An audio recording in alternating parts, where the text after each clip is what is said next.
Bienvenidos a The Deep Dive. Hoy nos vamos a sumergir en un lugar que muchos consideran el infierno en la tierra, la prisión de Secot en El Salvador. Exacto, una prisión que realmente desafía nuestra comprensión de la justicia y del castigo. Vamos a analizar un reportaje en vídeo bastante impactante desde dentro de la prisión, una ventana a la vida de algunos de los, criminales más peligrosos del mundo. Sin duda.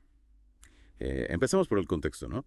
El Salvador, una nación marcada por la violencia de pandillas, como la MS-13 y Barrio 18. Sí, un país que ha vivido durante mucho tiempo, bajo la sombra de estas organizaciones criminales. Y el presidente Nayib Bukele ha adoptado una postura, digamos que radical, con la creación de Secot.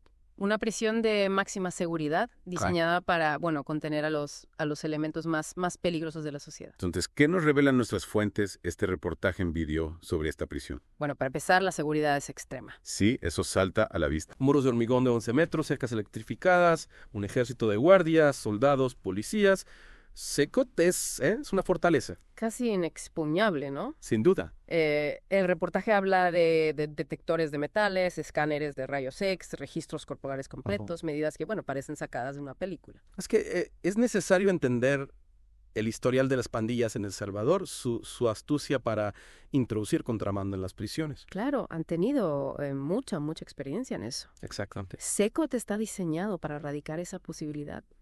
Para minimizarla al máximo. Y luego hasta el tamaño, ¿no? 34 bloques, cada uno con 32 celdas, con capacidad para 40,000 reclusos. Es difícil imaginar la magnitud de este lugar. Absolutamente, es una ciudad dentro de otra ciudad. Y las condiciones dentro de esas celdas. El reportaje les describe como realmente austeras. 100 reclusos por celda, 2 lavabos, 2 inodoros, sin privacidad, durmiendo directamente sobre literas de metal sin colchones.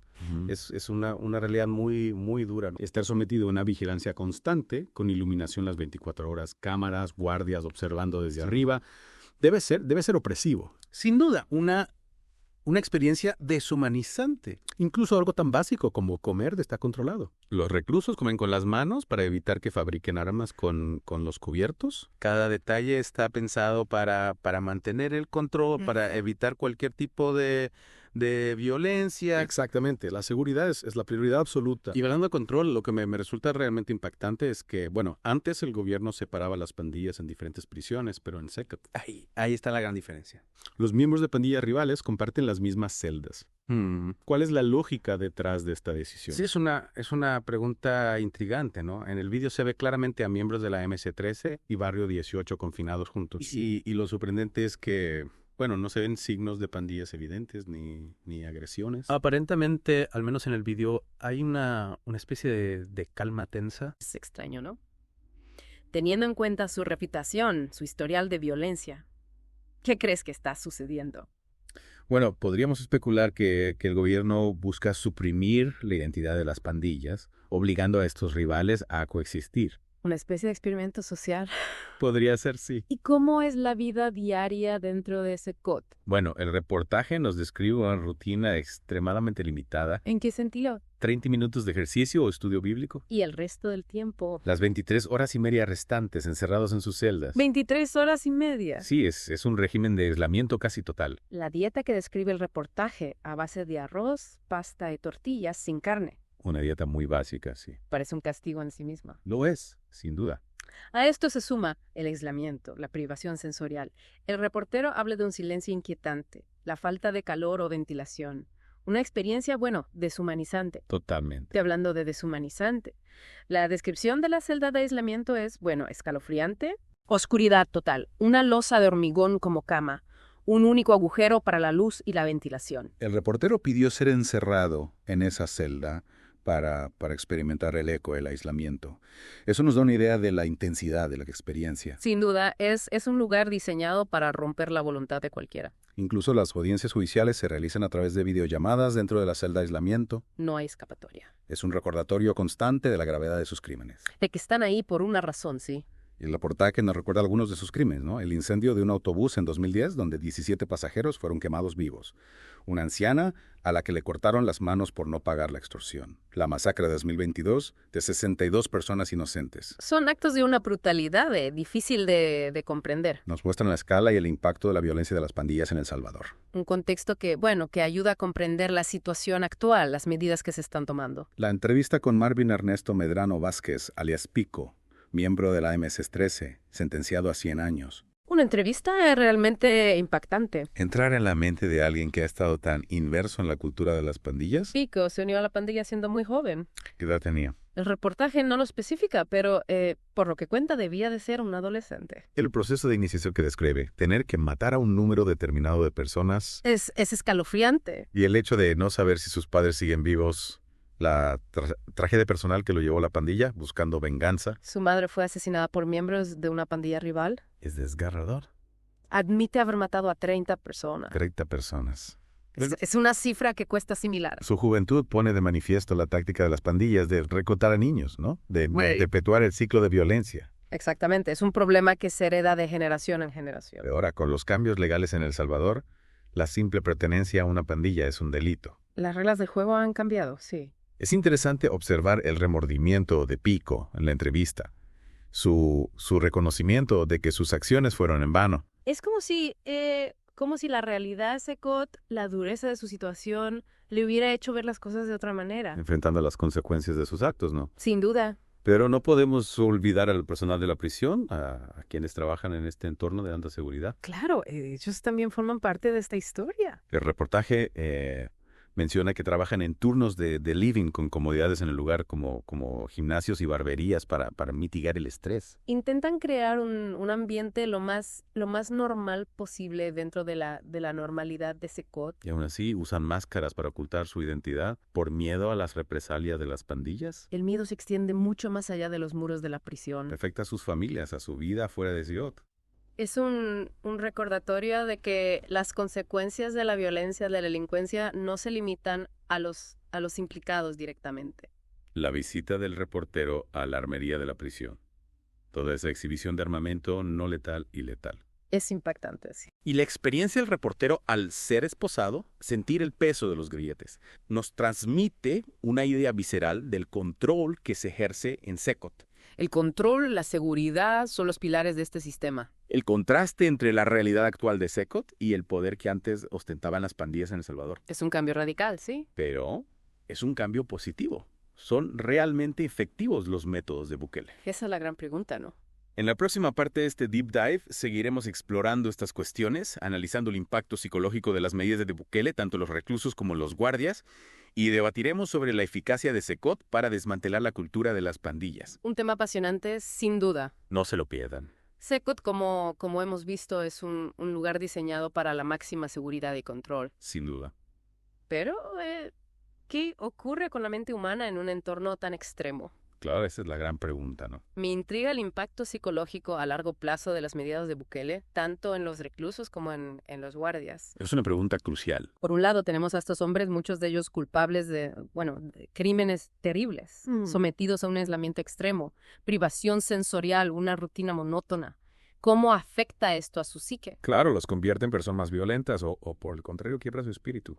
El reportaje nos muestra a hombres que parecen resignados, casi autómatas, ¿no? Sí, como robots. Pero es imposible saber qué ocurre realmente en sus mentes. Claro. Algunos expertos advierten del riesgo de que este tipo de aislamiento genere traumas profundos, incluso trastornos mentales. Y eso, a la larga, podría ser contraproducente. Exacto. Un hombre que sale de prisión con la mente aún más dañada podría ser una amenaza aún mayor para la sociedad. Sin duda, es un círculo vicioso. Y luego está el lado humano de la ecuación. Claro. Pico, por ejemplo, se unió a la pandilla buscando venganza por la muerte de su madre. Si bien sus crímenes son atroces, su historia también nos habla de un sistema que falla a sus ciudadanos, que los empuja hacia la violencia. Es cierto, el contexto social económico es fundamental para entender este fenómeno. Secot, con su enfoque en la contención y el castigo, no parece ofrecer mucho espacio para la rehabilitación o la reinserción social. Bueno, esa es una de las grandes críticas a este modelo. ¿Cómo se rompe ese ciclo de violencia si no se abordan las causas profundas? Esa es la pregunta del millón. Y no olvidemos a los guardias, ¿no? A quienes trabajan en SECOT día tras día. Ellos también están expuestos a un ambiente altamente estresante, rodeados de hombres peligrosos. El reportaje menciona las comodidades que se les ofrecen para mitigar el estrés, pero ¿es suficiente? Me pregunto cómo les afecta a nivel psicológico esa exposición constante a la violencia, al sufrimiento, a la oscuridad. Claro, incluso con medidas para aliviar el estrés, el riesgo de trauma, de desarrollar una visión cínica del mundo, es innegable. Es un trabajo que te marca, sin duda. Y no olvidemos que incluso los guardias deben ocultar su identidad por miedo a las represalias. El miedo se extiende más allá de los muros de SECOT, afectando a sus familias, a su vida fuera de la prisión. Es una situación compleja con consecuencias que aún no podemos calibrar completamente. Otra gran pregunta que este Deep Dive nos plantea es la eficacia real de SECOT para combatir la violencia de las pandillas. Ajá. ¿Es realmente una solución a largo plazo o simplemente una medida que desplaza el problema? Es un tema que genera mucho debate. Claro. Por un lado, es innegable que los índices de homicidios en El Salvador han disminuido drásticamente desde la llegada de Bukele al poder. Eso es cierto. Se podría argumentar que SECOT, con su enfoque de mano dura, ha contribuido a ese descenso. Pero algunos expertos advierten que esa disminución podría ser temporal, un efecto disuasorio a corto plazo. Sí, si no se abordan las causas profundas de la violencia, como la pobreza, la falta de oportunidades, la corrupción, Las pandillas podrían resurgir con más fuerza en el futuro. es una posibilidad que no podemos descartar. Además, hay que considerar las consecuencias de convertir la pertenencia a una pandilla en un delito en sí mismo. Claro. Como vimos en la entrevista con Pico, muchos jóvenes se unen a las pandillas por necesidad, por falta de alternativas. Criminalizarlos es la solución. Es un arma de doble filo. Por un lado, envía un mensaje claro de que el gobierno no tolerará la violencia de las pandillas. Pero por otro, podría estar empujando a más jóvenes hacia la delincuencia, creando un círculo vicioso. Exacto. Y esto nos lleva a una cuestión fundamental, Claro. la ética de las medidas implementadas por Bukele. ¿Es justificable sacrificar los derechos humanos de los reclusos en aras de la seguridad nacional? Es un dilema moral que no tiene una respuesta fácil. El SECOT nos obliga a confrontar nuestras propias ideas sobre la justicia, el castigo, la rehabilitación. ¿Cuál es el objetivo de un sistema penitenciario?